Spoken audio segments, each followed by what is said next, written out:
Préservés par miracle, restaurés ou encore en ruine, les châteaux fascinent toujours le public. Le Moyen-Âge est un siècle de bâtisseurs. Cela nous a légué des monuments extraordinaires qui comptent beaucoup dans notre identité. Des siècles après leur apparition dans le paysage, ils demeurent avec les cathédrales les symboles du Moyen-Âge et du pouvoir de leurs commanditaires, seigneurs ou souverains. Pour Philippe Auguste, la construction des châteaux a été un outil pour restaurer l'autorité du roi de France. Leur construction a accompagné l'évolution politique et culturelle de la période médiévale. Des centaines ont été construits en Europe et jusqu'aux portes du Moyen-Orient. Mais leurs formes, leurs plans, leurs caractéristiques ont considérablement évolué au fil du temps. Il y a une innovation, il y a une sorte de surenchère aussi, de compétition, construire mieux que l'autre, plus parfait, plus original, plus nouveau. Des premières tours de pierre érigées en quelques mois, aux chantiers colossaux de la cité de Carcassonne ou du château de Chambord, toutes ces constructions ont façonné pendant 5 siècles, de l'an 1000 à 1500 environ, le paysage d'une nation en gestation. À partir de là, on a de multiples pouvoirs qui sont centrés sur le château. Forteresse de frontières comme à Sals, ou château royal comme à Vincennes, ces édifices auront 3 fonctions: le logement, la défense et l'affirmation du prestige. Ils sont donc les marqueurs d'un monde en constante mutation. Ils racontent à eux seuls 500 ans de Moyen-Âge.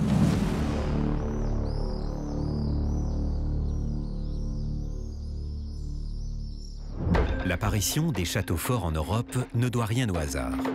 Au cours de la longue période de paix romaine des premiers siècles de notre ère, quelques castrums ou quelques villas fortifiées avaient été érigées à la frontière de l'Empire. Rien de plus.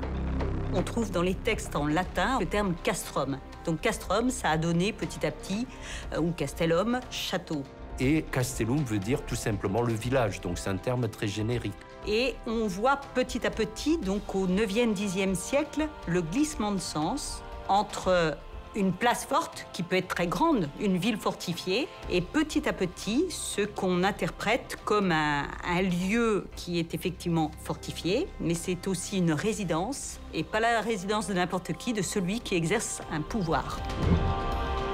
Au IXe siècle, la partition de l'Empire de Charlemagne plonge tout l'Ouest européen dans une période de chaos.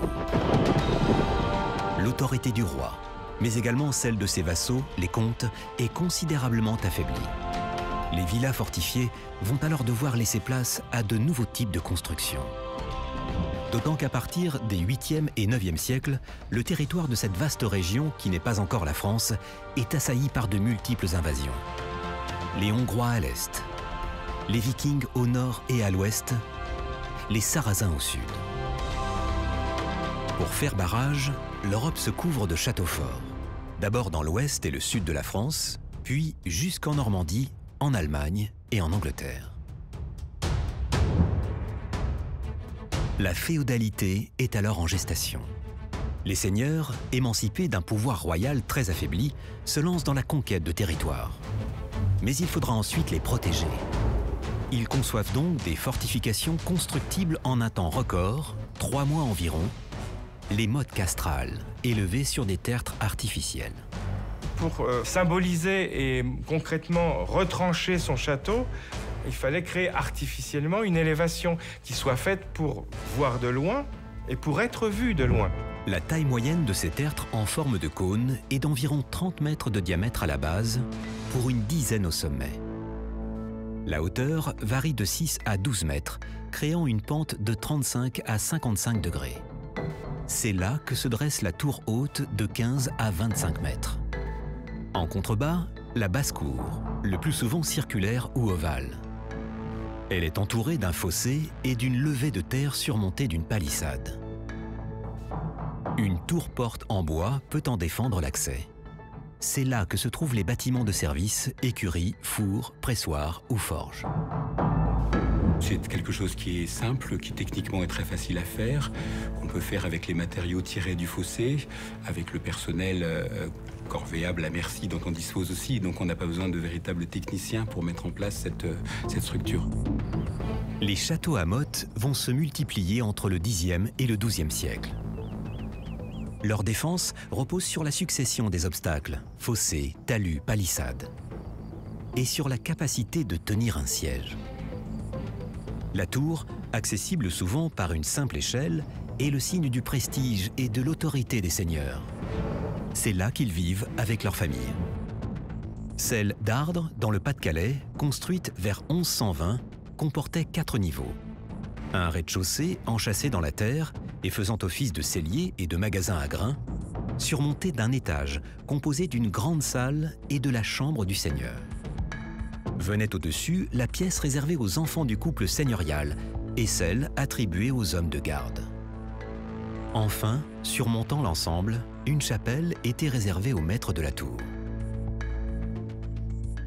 On est aussi, une fois de plus, là dans le symbole pour montrer au reste de la population et au reste de l'aristocratie qu'effectivement, on a une empreinte particulière dans le paysage. À cette époque, les seigneurs s'affrontent au cours de guerres privées afin d'étendre et d'affirmer leur pouvoir. Les mottes castrales vont donc se multiplier en Europe occidentale et jusqu'en Angleterre. Elles représentent l'autorité et le pouvoir et permettent de défendre les domaines des razzias de l'adversaire. Ces premières structures de bois, efficaces face à de petites troupes de fantassins et de cavaliers, ont pourtant un point faible, le feu. Les installations défensives vont donc au cours des Xe et XIe siècles être renforcées par l'emploi de la pierre. Certaines défenses étant érigées dans ce matériau en lieu et place des anciennes fortifications de bois, comme à Restormel Castle au sud de l'Angleterre. En France, l'architecture des premières fortifications va alors subir l'influence des Normands, solidement implantés sur un vaste territoire qu'ils considèrent désormais comme une sorte de nation et qu'ils doivent protéger des appétits de leurs voisins. C'est le risque permanent dans le système féodal au début, c'est de perdre sa légitimité parce qu'on est mangé par un autre, plus fort que soi. Donc on se défend en l'empêchant d'entrer. Dans cette quête permanente de protection, la maçonnerie va venir renforcer le système défensif des édifices dès le début du XIe siècle. Les seigneurs les plus puissants et les plus fortunés vont donc remplacer les tours maîtresses de bois par des grandes tours en pierre. Le plus célèbre d'entre eux, Fulk Néra, devenu comte d'Anjou à seulement 17 ans, va faire construire une trentaine de forteresses, dont celle de Loches en Indre-et-Loire. L'une des plus anciennes et imposantes tours maîtresses en pierre. Avec une telle construction, Fulk Néra s'impose aux yeux de tous comme l'égal du roi. Et il a le choix entre 2 types d'aménagements. Ça peut être un aménagement, disons, stratégique, mais ça peut aussi être un aménagement d'une espèce de château-palais ostentatoire qui est l'expression à la fois de son pouvoir et répondant à son goût du faste de grand seigneur. Donc, par exemple, un donjon comme le donjon de Loches, ce n'est pas un outil de guerre. Il est entièrement construit en pierre et de plus en pierre de taille. Dressé en retrait de fortifications plus récentes, le donjon de Loches forme un rectangle d'environ 25 mètres sur 15. Sa hauteur est de 37 mètres. Une porte est située sur le flanc le moins menacé. Les fenêtres sont ébrasées, étroites sur l'extérieur. Au 3e étage, des ouvertures plus larges permettaient sans doute de passer sur une galerie de bois en surplomb, offrant la possibilité d'ajuster un tir ou de lancer des projectiles sur les assaillants parvenus au pied des murailles. Le donjon résidentiel, c'est quelque chose dont on a des traces à partir de 900 à peu près en France, avec en général la salle basse ou 2 niveaux de salle basse, la grande salle, qui est souvent aussi l'accès à la tour, qui est une salle de réception, de représentation au 1er étage. Et puis au-dessus, on a des espaces qu'on appelle la caméra, par exemple, la chambre, qui sont un peu plus privatisés. Et puis souvent un étage plutôt défensif dans la partie supérieure, qui est une espèce de salle des gardes et un espace de surveillance. La défense d'une telle forteresse est uniquement passive. La défense passive, c'est construire suffisamment solide, haut et retranché pour empêcher les incursions. Donc plus le château a des fossés larges, profonds, plus ses murs sont élevés, mieux il se défend des incursions. Ça, c'est de la défense passive. Cette défense passive est combinée avec une défense en profondeur. La plupart des forteresses de l'époque romane sont implantées sur des lieux particulièrement inaccessibles, au carrefour de voies de communication stratégiques. Les obstacles sont multipliés pour empêcher l'assaillant de s'approcher de la tour maîtresse.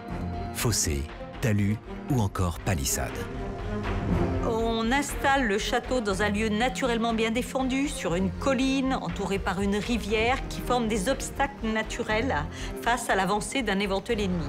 Donc, on ralentit l'avancée de l'ennemi, on s'isole, on se protège et on conçoit un peu le château comme un refuge.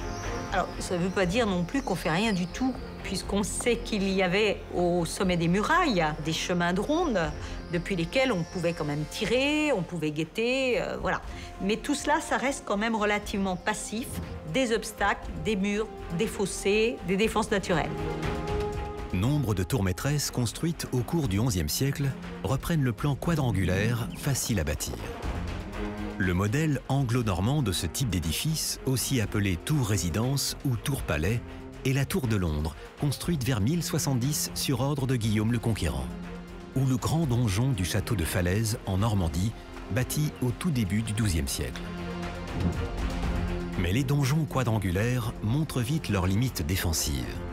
Leurs angles saillants mal défendus, créant des angles morts, deviennent facilement accessibles aux attaquants. Ils peuvent y creuser des sapes, des galeries creusées sous les fondations des tours ou des murailles, qui sont ensuite bourrées de matières inflammables afin de faire effondrer le mur et de pénétrer dans le donjon.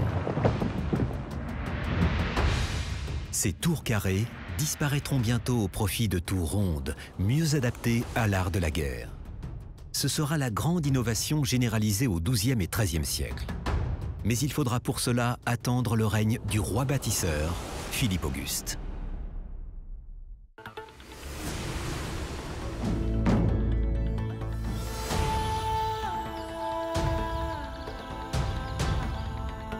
Dès le début du XIIe siècle, le château représente bien plus qu'une simple fortification. Il est aussi et surtout un espace de vie quotidienne.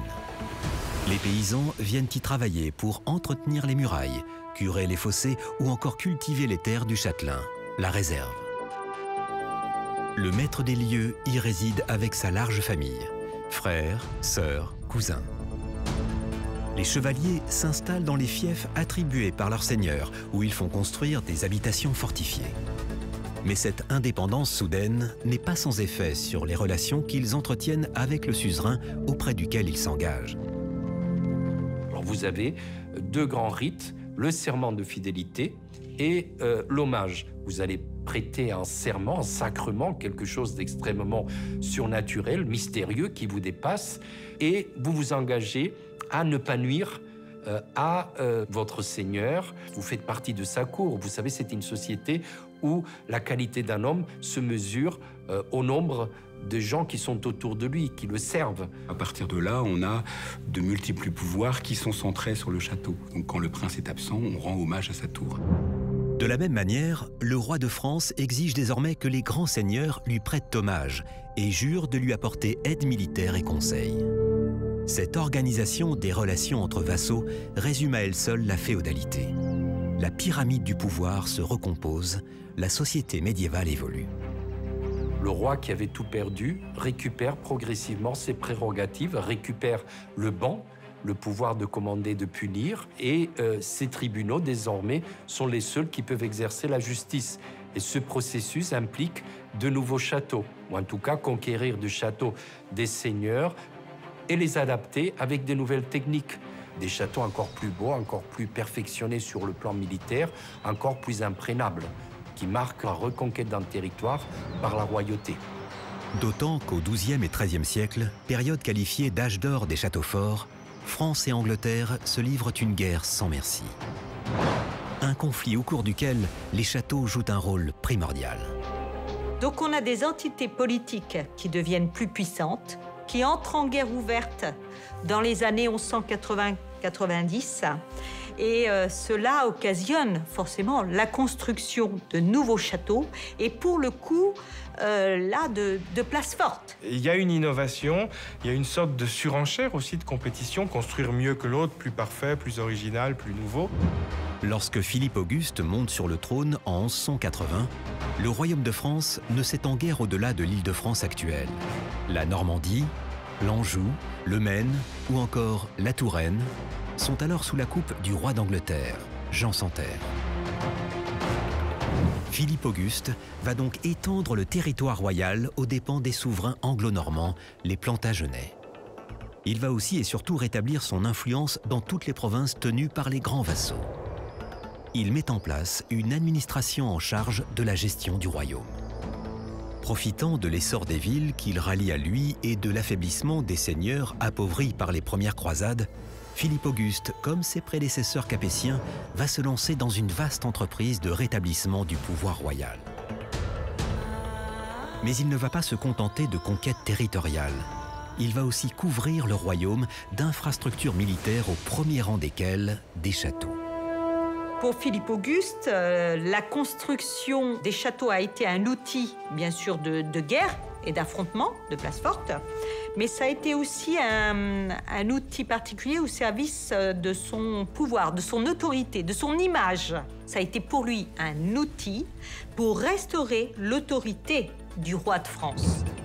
En tout, une trentaine d'édifices portent la marque du souverain à travers le royaume. Quand il ne les a pas fait construire lui-même, il les a dotés d'une tour ronde, symbole de son autorité. Au mois de juin 1204, Philippe Auguste est désigné roi de France et non plus roi des Francs.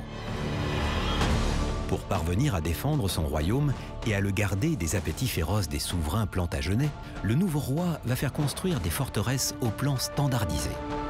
Une enceinte carrée, des remparts flanqués de tours pleines aux angles et de tours semi-circulaires en leur milieu. Une tour maîtresse ou donjon au centre, mais qui se déplacera bientôt sur les angles. Des murs munis de créneaux, un chemin de ronde cintrant l'édifice et courant sur les murailles d'une tour à l'autre. Et enfin, une porterie et un corps de garde solidement implantés à l'entrée. Le château témoin, modèle pour tous les autres, se trouve à Paris. Le Louvre, qui n'était pas la résidence d'ailleurs des rois de France, c'était plutôt le palais de la Cité, mais le Louvre a été construit dans les années 1190. Et c'est le château par excellence qui introduit un modèle nouveau qu'on va appeler d'ailleurs le château philippien, par référence aux constructions de Philippe Auguste, et qui résulte vraiment là d'une réflexion particulière sur un plan type. Le château du Louvre occupait le quart sud-ouest de l'actuelle cour carrée. Après 12 ans de travaux, la grande tour, le donjon, est achevée. Haute de 31 mètres, elle est entourée d'un fossé circulaire d'environ 7,50 mètres de largeur et autant de profondeur. Les murailles de la forteresse, occupant un quadrilatère de 78 mètres sur 72, sont renforcées par 10 tours. Un fossé rempli d'eau complète le dispositif défensif. La porte principale est au sud, tandis qu'une autre, plus petite, fait face à la ville. Le mur ouest est renforcé car davantage exposé aux attaques. 2 bâtiments adossés aux murailles ouest et sud abritent les soldats, les animaux et les équipements nécessaires pour tenir un siège. Les 2 autres murs sont simplement crénelés. Un puits profond et une citerne assurent l'alimentation en eau. Alors, le château philippien reprend des concepts qui existent dès l'Antiquité, c'est-à-dire des plans quadrangulaires, des segments de murailles bâtis assez hautes avec des chemins de ronde et régulièrement flanqués, donc défendus par des tours de défense, l'ensemble étant entouré et isolé par des fossés. Donc ça, c'est un concept ancien, mais qui évolue aussi puisqu'on a désormais des tours où se multiplient les organes de défense active, c'est-à-dire les archères. Ces standards, typiques de l'architecture philippienne, se retrouvent au château de Dourdan dans l'Essonne. Sans doute la plus aboutie et la mieux conservée des forteresses philippiennes. Murs à créneaux et courtines, chemins de ronde courant sur les murailles, porterie munie de herses et autres grilles en fer et bois. Corps de garde solidement plantés à l'entrée et défendant l'accès principal. Trouées d'archères dans les tours ou les murs. Tours flanquées aux angles des remparts et présence d'un donjon qui supplante peu à peu les tours quadrangulaires massives, puis qui disparaîtra au cours du XIIIe siècle, le seigneur s'installant volontiers dans un édifice construit dans la cour intérieure. Si cette standardisation de l'architecture des châteaux forts va durer près de 2 siècles, elle se heurtera vite au développement des engins de jet dévastateurs, puis de l'artillerie. L'architecture devra donc s'adapter une nouvelle fois et adopter des formes encore plus défensives. D'ici là, les tours standardisées par le pouvoir royal équiperont l'ensemble des nouvelles fortifications.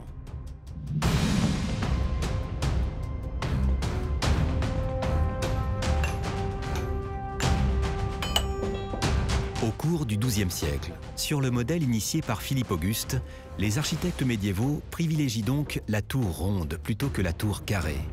Car les projectiles d'engins de siège, dont les plans ont été rapportés par les croisés, ricochent plus facilement à sa surface. Les croisades, et de façon plus générale les échanges avec l'Orient, ont eu une influence considérable dans la construction des châteaux à la fin du XIIe siècle et au début du XIIIe siècle, puisque les ingénieurs militaires rivalisaient d'imagination pour trouver des nouvelles techniques d'attaque et de défense des places. Donc on redécouvre des gros engins de tir gréco-romains, comme l'arbalète géante, les trébuchets, donc des engins à contrepoids. Capable de propulser des blocs de pierre de plus de 100 kg contre les murailles et les tours des châteaux, cet engin de siège impressionnant pêche toutefois par son peu de maniabilité et la lenteur de sa cadence de tir. Le trébuchet est aussi un engin représentatif de la guerre biologique médiévale. De la même façon que les défenseurs jetaient depuis les hours en bois immondices et excréments sur la tête des assaillants, les tirs de trébuchet auraient été utilisés pour projeter des entrailles d'animaux et des cadavres infectés à l'intérieur du château assiégé, dans l'espoir de contaminer sa garnison.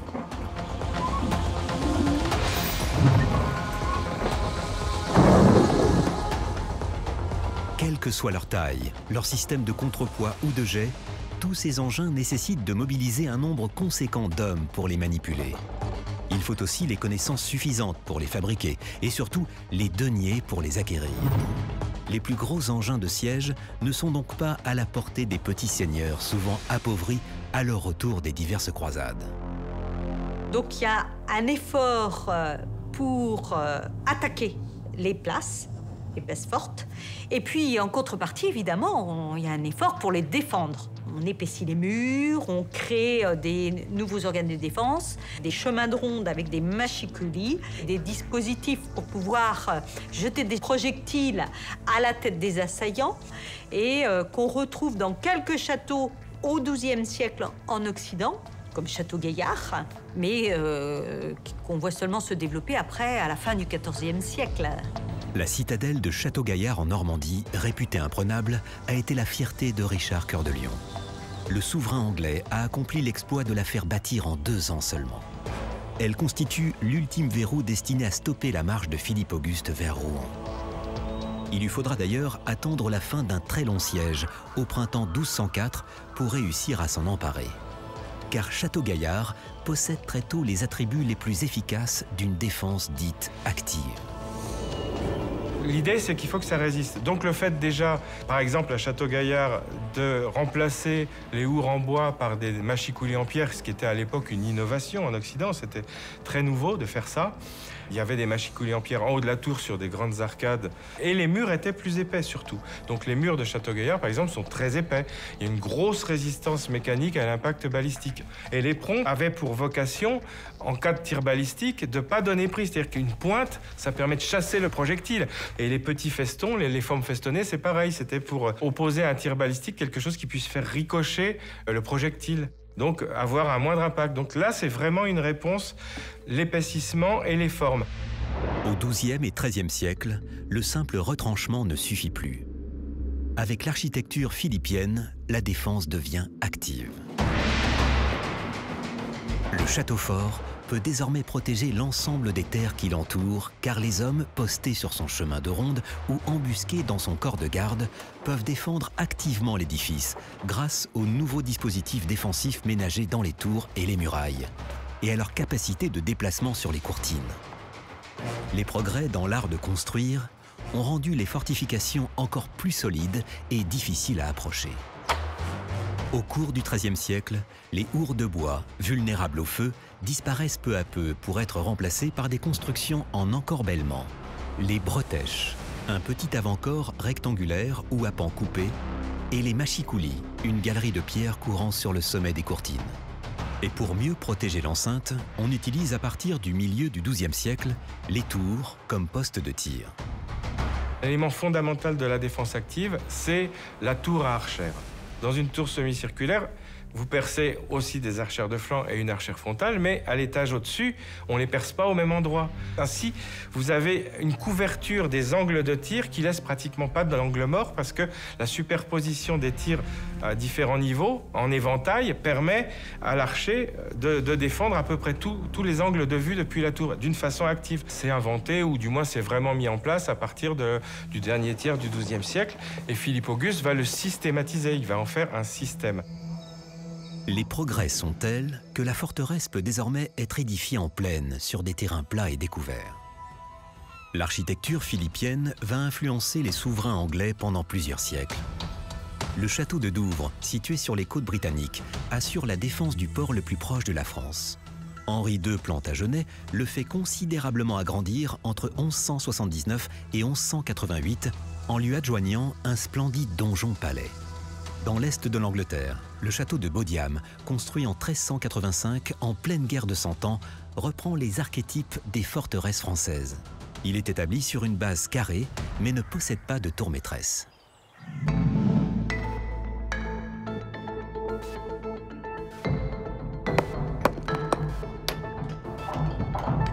Ajout, perfectionnement ou véritable création, les principes de fortification de l'architecture initiés par Philippe Auguste évoluent encore avec ses successeurs.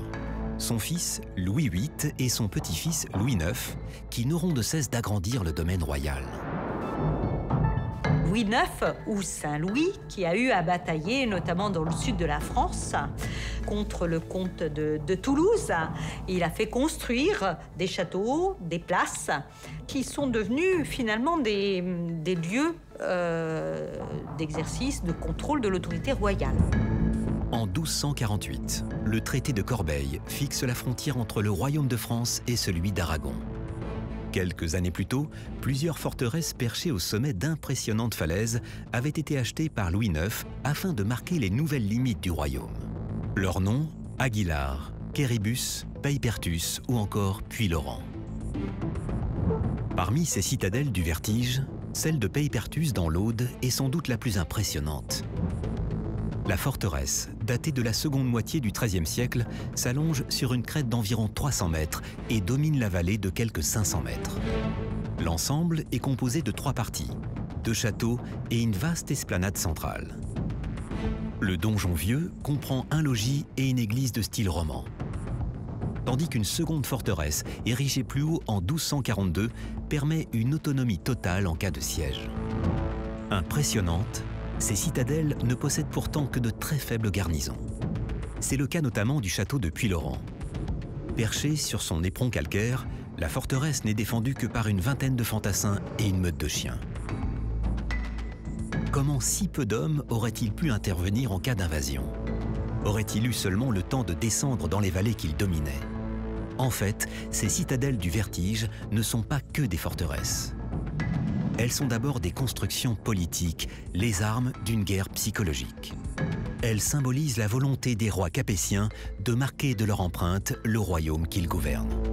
La croisade albigeoise est une occasion pour le pouvoir capétien de s'implanter fortement dans ces territoires qui sont très loin du siège du domaine royal initial. Donc c'est vrai que ces châteaux dits de frontières, parce que ce sont des territoires convoités, finalement sont la synthèse très souvent de fortifications anciennes, de lieux de pouvoir anciens qui sont pris et repris et fortifiés par les uns et par les autres. Carcassonne, c'est le premier exemple. En fait, c'est une enceinte du Bas-Empire romain. Donc on construit sur cette infrastructure une double enceinte selon les normes philippiennes, avec des formes nouvelles, avec par exemple l'emploi de pierres à bossage, de pierres dont la surface en parement représente une bosse rustique. On fait des tours un peu plus grosses, mais à chaque fois, c'est quand même la base du modèle philippien, toujours avec des tours circulaires et des archères. Et ce doit être une très belle construction, donc très coûteuse. Mais ce qui compte, c'est que la forme, la beauté et l'aboutissement et les formes de l'architecture soient une preuve de prise de pouvoir je dirais, de l'autorité du roi capétien sur ce secteur-là.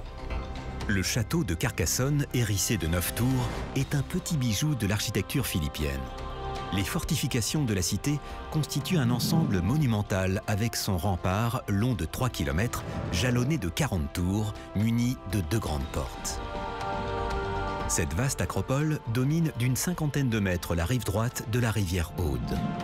Plus belle cité fortifiée d'Europe, Carcassonne possède 2 enceintes couronnées par un chemin de ronde.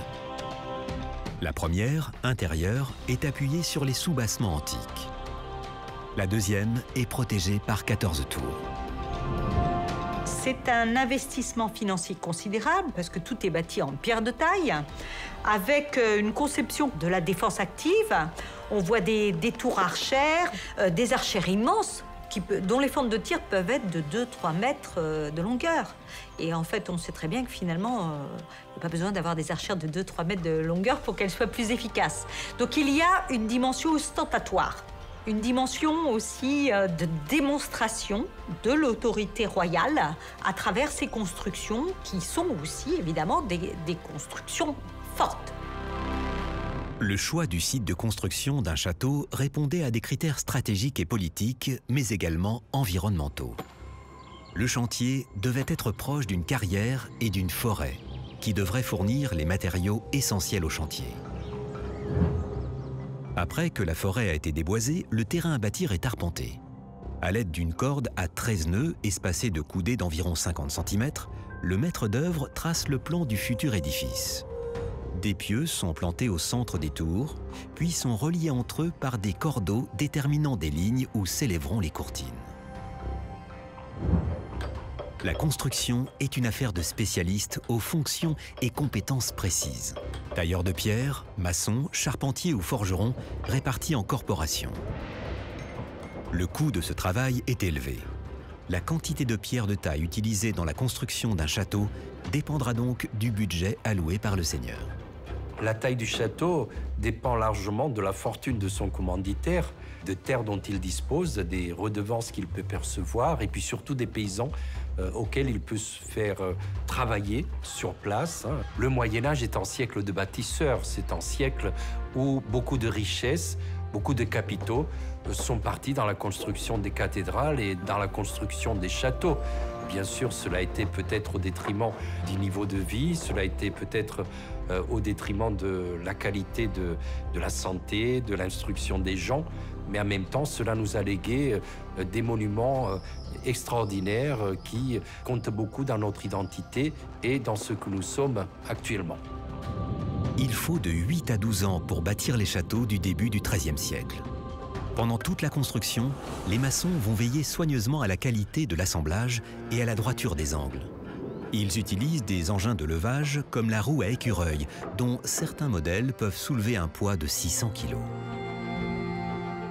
Voûtes à croisée d'ogives, poutres emboîtées grâce aux tenons et mortaises, fenêtres en pierre de taille. Chaque élément du château démontre une incroyable maîtrise. Le chantier est donc colossal. Conjonction de plusieurs savoir-faire coordonnés par le maître d'œuvre. On se pose souvent la question des architectes, surtout quand on est assez admiratif devant la qualité des constructions. Il y a des voûtes sur croisées d'ogives, il y a une conception élaborée de la construction qui répond dans le même temps à celle des églises.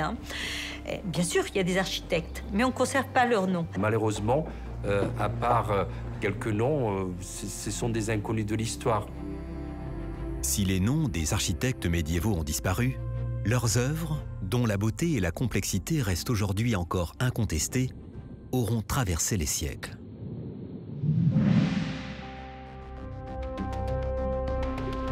Avec le règne de Philippe Auguste et de ses successeurs, le royaume connaît une période de pacification et de stabilité. Les châteaux forts continuent néanmoins de se répandre sur le territoire royal. Et bien qu'ils répondent toujours aux normes militaires, leur fonction résidentielle se développe. La quête de confort devient une préoccupation majeure pour leurs commanditaires. À la longue, le donjon est délaissé au profit d'un bâtiment spécifique, un logis, construit sur la basse-cour, où réside le seigneur avec ses domestiques. Et là, vous avez effectivement l'apparition d'espaces beaucoup plus propres à la résidence. Et pas la résidence de n'importe qui, c'est la résidence de celui qui exerce le pouvoir et de ses proches. Sa famille élargie sa mesnie. Et on a tout au long du Moyen-Âge ce qu'on a un peu appelé la trilogie qui apparaît dès l'époque carolingienne dans les textes latins, aula, camera, capella. La salle d'apparat, la aula comme on dit en latin, le hall. Donc une grande salle au premier étage, à l'étage noble, où il y a le trône du seigneur, où l'on prend les repas, les banquets. C'est le lieu de convivialité. On dresse les tables sur des tréteaux et après le repas, on les retire. Vous avez une partie qui est plus privée. On l'appelle en latin la camera, la chambre. Et puis il y a un troisième lieu qui est la chapelle. La chapelle est non seulement le lieu de la liturgie, du culte, mais c'est aussi un lieu de culture puisqu'on y écrit. On conserve aussi quelques livres. C'est la bibliothèque qui est dans la chapelle. Donc le château est un lieu de résidence, c'est aussi un lieu de culture. On l'oublie trop souvent. La lumière constitue un élément de confort indispensable à la vie quotidienne des châtelains. Mais les premiers châteaux, encore rudimentaires, ont peu d'ouverture. Ce sont essentiellement des meurtrières. Au XIIIe siècle, de grandes fenêtres en arcade, les baies géminées, se généralisent sur les façades les moins menacées. Il y a des logis qui sont dans la cour, comme les maisons des XIIe siècle que l'on voit encore dans certaines villes, avec des très belles fenêtres géminées, assez ouvertes, et qu'on aimait profiter de la lumière naturelle, même si on n'avait pas de grandes belles vitres comme aujourd'hui, on avait assez tôt des vitraux, quand on n'avait pas des volets de bois, des toiles cirées aussi. Et puis on profitait aussi de la cheminée, des torches. Les ouvertures se logent alors dans une large niche percée dans l'épaisseur du mur et pourvue sur ses deux parois latérales de bancs de pierre, les cous-sièges. Les cheminées sont sans doute les éléments de confort qui apparaissent le plus tôt. Relativement modestes dans les premières forteresses du XIIe siècle, elles atteignent des degrés de sophistication dans les constructions plus tardives, car la cheminée est synonyme de prestige. La hotte est souvent décorée d'ornements. Les armoiries du maître des lieux, sa devise, des moulures, des décors richement sculptés, parfois peints et dorés. Ce qui est étonnant, c'est qu'on trouve dans quelques textes rares, comme dans l'archéologie, des preuves d'un certain luxe dans les châteaux très tôt. Et en particulier pour tout ce qui concerne l'hygiène. Et on a des exemples dans des châteaux de bains privés, de latrines. Il y a toujours des latrines dans les châteaux. Après, il y a la préparation des repas, des cuisines, des lieux de vie. Donc toute une organisation, une distribution qui se complexifie. L'approvisionnement en eau est une nécessité vitale et l'une des préoccupations du seigneur. Indispensable à la vie quotidienne, elle l'est encore plus en cas de siège. La forteresse doit être autonome. Perchée sur un éperon, elle possède des citernes où l'eau de pluie est stockée, après avoir été filtrée par une couche de cailloux et de sable. En plaine, tout bon château possède un puits qui constitue un autre élément d'ornementation et de prestige. Les demeures des seigneurs les plus fortunés comportent un point d'eau dans les cuisines ou des canalisations captant des sources, parfois à plusieurs kilomètres. C'est le cas à Vincennes, château royal par excellence. L'eau est directement captée sur des sources situées sur les hauteurs de Montreuil, à 3 km au nord. Arrivant sous pression grâce au dénivelé, le précieux liquide est d'abord stocké dans un château d'eau avant d'être redistribué dans les cuisines et les bains de la forteresse. Le donjon, haut de 50 mètres, entouré d'une chemise avec châtelet, constitué de 2 tours jumelles et d'un fossé, est intégré à une vaste enceinte de 1200 mètres de périmètre. Typique de l'architecture militaire du début du XVe siècle, le fossé fait 11 mètres de profondeur pour 25 mètres de large. Les murailles sont couronnées de mâchicoulis posés sur une série de corniches surplombant le fossé. Construites en pleine guerre de 100 ans, à partir de 1361, ces fortifications caractérisent parfaitement la dernière partie du Moyen Âge, au cours de laquelle le conflit opposant le royaume de France et celui d'Angleterre connaît plusieurs phases successives de fortes tensions. Au cours de cet interminable conflit, une invention va radicalement changer l'art de la guerre et l'architecture militaire, la poudre. À la fin du XIVe siècle, de multiples pièces d'artillerie apparaissent sur les champs de bataille et à l'intérieur des citadelles. La diffusion de l'artillerie commet des dégâts considérables sur les courtines, sur les murs des enceintes des châteaux. En tirant depuis un tube des boulets de pierre, plus petits que les boulets des grosses catapultes, sur une muraille, on peut faire brèche quand même sur cette muraille aussi efficacement et l'arme est plus facilement transportable. Donc la cuirasse, l'enceinte, le château doit s'adapter aussi aux canons naissants. Dans un premier temps, on se contentait d'élargir un peu les archères, de concevoir aussi des ouvertures de tir pour les canons, avec des bouches à feu, des archères canonnières, puis des canonnières. Et puis petit à petit, on conçoit vraiment des tours dans lesquelles on peut installer des canons. Si les premiers boulets en pierre ne sont pas très efficaces pour démanteler les murailles, l'apparition des boulets en fonte au milieu du XVe siècle va changer la donne, car leur puissance de destruction est dévastatrice.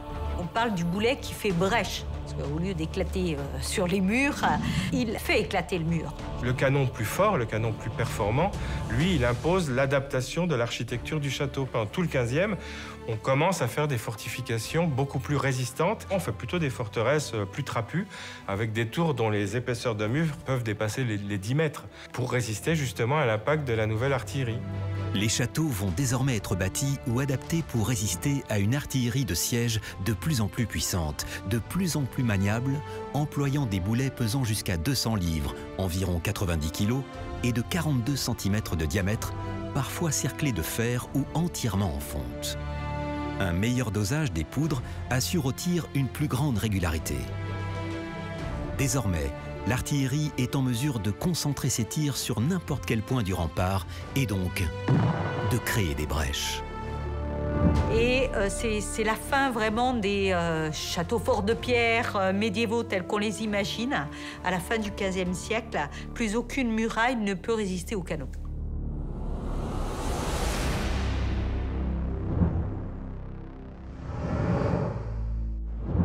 En Nouvelle-Aquitaine, le château de Bonaguil, aménagé entre 1445 et 1482 par un seigneur mégalomane sur l'emplacement d'un château du XIIIe siècle, va bénéficier d'améliorations capables de le faire résister au perfectionnement de l'artillerie. Une enceinte aux murs massifs protégeant l'entrée, appelée barbacane. Un donjon en forme d'amande et présentant une pointe profilée.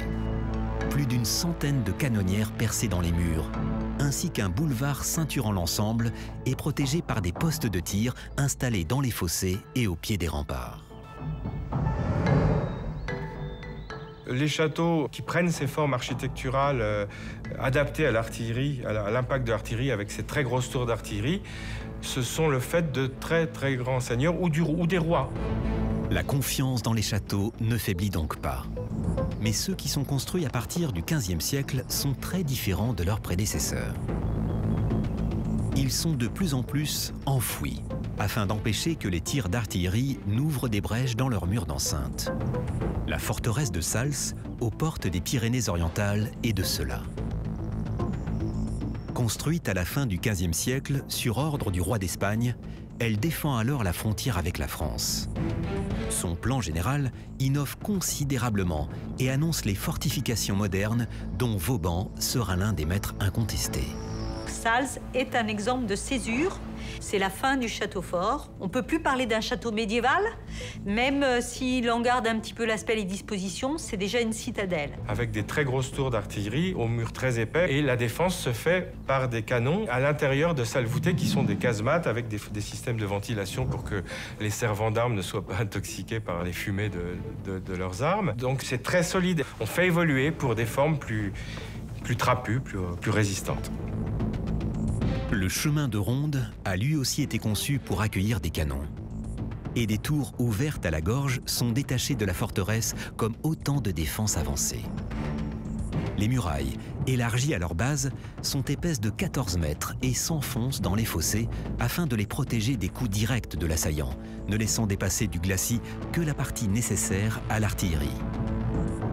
Les fossés sont protégés au moyen de canonnières percées au bas des courtines. En élévation, ça ne ressemble plus du tout à un château du Moyen-Âge. On n'a pas des hautes tours, on a des tours qui s'enterrent, qui ont des murs très très épais, mais dans lesquels finalement les boulets vont venir mourir plutôt que de faire éclater toutes les maçonneries. Donc on a l'enterrement de la fortification, le début de ce que l'on va appeler aussi l'architecture bastionnée, donc des constructions de terre, un certain échelonnement aussi en profondeur de la défense. On a plusieurs lignes de défense, on repousse les canons très très loin. Mais on n'est plus ni dans la forme architecturale, ni dans les fonctions dans le château médiéval. La forteresse de Sals incarne véritablement la fin d'une époque. Les châteaux forts sont amenés à disparaître du paysage de nations de plus en plus centralisées. Leur déclin symbolise aussi l'agonie du système féodal. La disparition des châteaux tient à la paix interne dans le royaume de France. Une fois la guerre de 100 ans finie, le XVIe siècle, bien sûr, il y aura encore les guerres de religion, mais progressivement, on n'a plus besoin de châteaux défendus. Donc, l'émergence de la royauté, la naissance de la monarchie féodale, progressivement pacifie le territoire et les châteaux, dans leur aspect le plus militaire, meurent de leur belle mort. Redevenu le fait du prince qui autorise et commande sa construction, le château se transforme en palais, en résidence d'agrément dont les beautés et les fastes architecturaux symbolisent le prestige du royal commanditaire. Chambord, dont les travaux sont supervisés par François Ier à partir de 1519, en constitue le parfait exemple. C'est vrai que quand on visite Chambord, qui est présenté comme le grand château, un des premiers grands châteaux de la Renaissance, on n'est plus du tout dans un château fort, un château médiéval, et pourtant c'est un château à part entière. On conserve certains attributs défensifs, comme la tour, les créneaux, les machicoulis, qui deviennent un décor, qui deviennent un symbole du pouvoir politique. Oui, Chambord est un château d'apparat, comme tous les châteaux de la Loire, des châteaux superbes, où le roi fait venir aussi le savoir-faire de l'Italie. Leonardo da Vinci a demeuré dans ces châteaux à la demande des grands seigneurs de la royauté française. Nous sommes dans un contexte qui est tout à fait différent. On est dans des zones qui sont complètement pacifiées pour des siècles. Dans le même temps, les rois poursuivent leur entreprise de démantèlement des forteresses. Henri IV en fait abattre plusieurs pour éviter, dit-il, qu'elles ne servent de repère aux ennemis de l'autorité royale. Tout est dit. C'en est fini des châteaux forts et des châtelains tout-puissants sur leurs terres. Une grande partie de la vie des nobles va désormais se dérouler au plus près de leur souverain, à la cour. Et Louis XIII, puis Louis XIV vont poursuivre l'entreprise de démantèlement. Louis XIII, Louis XIV, Richelieu, ce sont des grands destructeurs de châteaux, puisque pour eux, c'est une volonté de mettre fin aux guerres de religion et d'instaurer un ordre monarchique, une volonté effectivement de mettre à bas tous ces symboles qui sont aussi des symboles d'un temps passé. Souvent, on se contentait de démonter les créneaux, les organes défensifs, les symboles de la défense. Bon, dans d'autres cas, les châteaux ont été complètement, effectivement, démolis et les pierres employées ailleurs. À la Révolution, on détruit tous les symboles, justement, de l'autorité seigneuriale. Et les châteaux étaient laissés à l'abandon. Certains ont servi de carrière de pierre. Donc, on a eu un peu la mode des ruines romantiques du 19e siècle.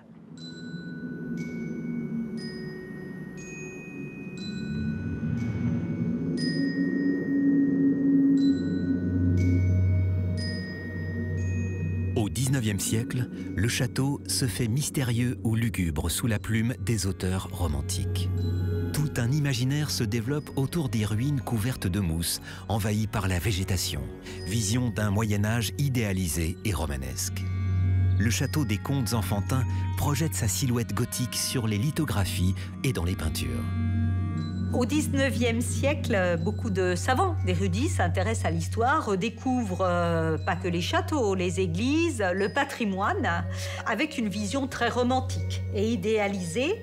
Et puis le Moyen-Âge, à un moment donné, redevient à la mode. Alors avec des clichés, puisque certaines familles bourgeoises se font construire des châteaux néo-romans, puis néo-gothiques. À partir de 1837, date à laquelle est créée la Commission des monuments historiques, un mouvement de conservation se développe. Les châteaux sont alors restaurés dans l'intérêt national. À l'image du château de Pierrefonds dans l'Oise, qui illustre parfaitement l'exaltation poétique de la mode romantique. Démantelé sur ordre de Louis XIII, il sera entièrement reconstruit par l'architecte Viollet-le-Duc à partir de 1857. C'est une construction princière qui a marqué l'histoire de l'architecture castrale royale. Mais en même temps, ce château, il faut le retrouver et faire la part des restaurations, reconstructions du 19e siècle, donc notamment de réinterprétation de Viollet-le-Duc. Donc il y a une double lecture à faire. Comme Viollet-le-Duc avait quand même vraiment du génie, à l'extérieur, il a fait vraiment une reconstitution très fiable des superstructures, du haut des tours. Et pour l'intérieur, il y a une grande part de création assez libre, mais justement, c'est un parfait équilibre entre une vraie constitution fiable et une création bien référencée de la part d'un homme cultivé, savant, qui était aussi un historien de l'art et de l'architecture. Ces ruines imposantes, devenues un lieu de villégiature de l'aristocratie, sont restaurées sur ordre de Napoléon III, qui veut en faire une résidence impériale. L'architecte Viollet-le-Duc va appliquer sur ce chantier sa conception fantasmée du Moyen-Âge. Cet édifice est un concentré de styles architecturaux inspirés librement de la période médiévale. Le double rempart, les échauguettes, les meurtrières couvrant le chemin de ronde. Le donjon et les 8 tours du château côtoient des gargouilles aux formes étranges, des portiques extravagants et des galeries labyrinthiques. Un côté gothique au sens sauvage du terme, très gore, très Dracula. Ça fait partie de tout notre imaginaire contemporain issu du romantisme autour du château. Mais en même temps, Viollet-le-Duc et ses grands restaurateurs du 19e siècle avaient une vision très positive du Moyen-Âge. Un peu à la Chateaubriand, c'était nos racines, c'était une période glorieuse, sens de l'honneur, sens de la nation, esprit chevaleresque. Tout cela participe au même imaginaire et il y a cette volonté de reconstruire des églises néo-gothiques, mais aussi des châteaux comme Pierrefonds qui rappellent que le Moyen-Âge est aussi un siècle de bâtisseurs qui a probablement produit la plus grande construction qu'on ait jamais eue en Occident, du moins depuis l'époque romaine. 500 ans d'architecture médiévale sont là, condensés dans un édifice relevant plus du mythe que de la réalité historique. Pierrefonds est le décor néo-gothique d'un conte de fées. Pendant un demi-millénaire, souverains et seigneurs ont fait construire des forteresses dont la beauté, la complexité et l'incroyable longévité fascinent encore. Ils sont autant de témoins d'une époque d'avancée technologique et de créativité. Ces édifices resteront à jamais le symbole du Moyen-Âge. Leur majesté architecturale et le témoignage qu'ils nous livrent sur une époque encore empreinte de mystère suscitent toujours autant la curiosité du public. Preuve que les châteaux n'ont pas fini de faire rêver.